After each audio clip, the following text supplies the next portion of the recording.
জয়গুরু। সকলকে রানন্দিত জয়গুরু। পরম দয়াল শ্রী শ্রী ঠাকুরের রাতুল চরণে প্রণাম নিবেদন করে প্রত্যেকের মঙ্গল কামনা করে আজকের আলোচনা শুরু করছি।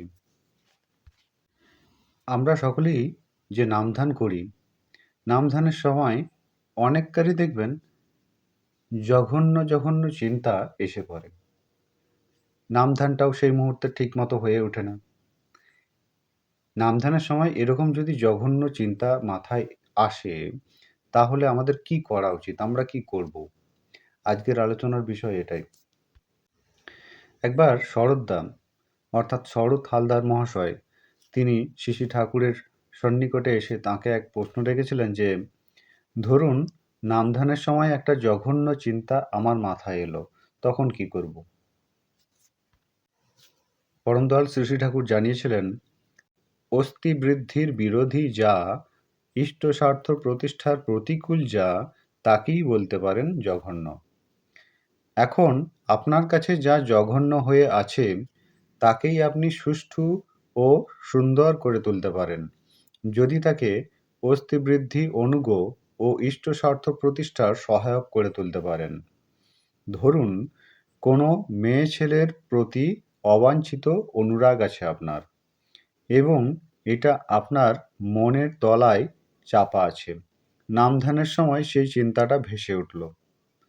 তখন ওই চিন্তায় অস্থির হয়ে আপনি ওটাকে যতই তাড়াতে চেষ্টা করছেন, ততই যেন ওটা আপনাকে পেয়ে বসছে।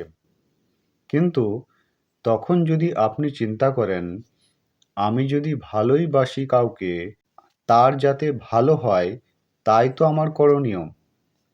পরমপিতার কাছে তার মঙ্গলের জন্য যদি প্রার্থনা করেন, সে যাতে ইষ্ট স্বার্থ প্রতিষ্ঠাপন্ন হয়, সুখী হয়, সেজন্য আপনার যদি কিছু করবার থাকে, সম্মানযোগ্য ব্যবধান বজায় রেখে, আপনার বংশমর্যাদা ও ইষ্টগৌরব স্মরণে রেখে তা কিভাবে করা যায়, তার কোনো উপায় যদি আপনি চিন্তা করেন, তা তো দোষণীয় হবে না, বরং ওই চিন্তা ইষ্টস্বার্থ প্রতিষ্ঠার সঙ্গে গ্রথিত হওয়ার দরুন মঙ্গলপ্রসূই হবে।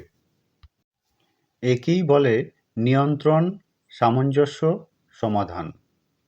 সমাধান শুধু মাথায় আসলেই হবে না, তাকে কাজের মধ্য দিয়ে বাস্তবতায় রূপ দিতে হবে।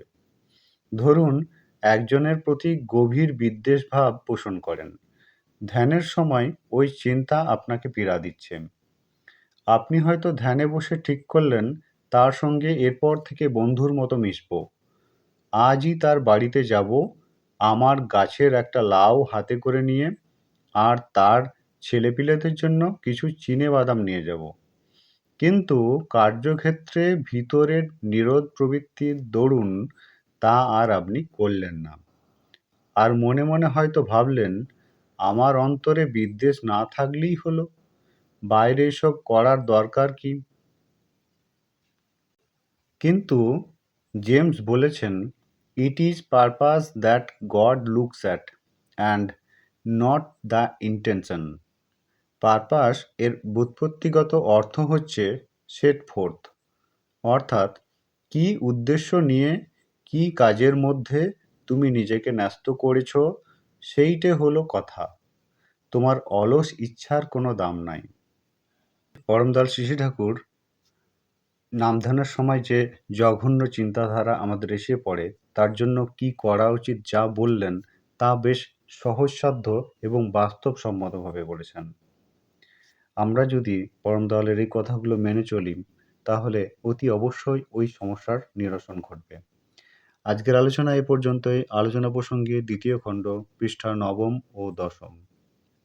আপনারা সকলে ভালো থাকবেন, সুস্থ থাকবেন। সকলকে রানন্দিত জয়গুরু।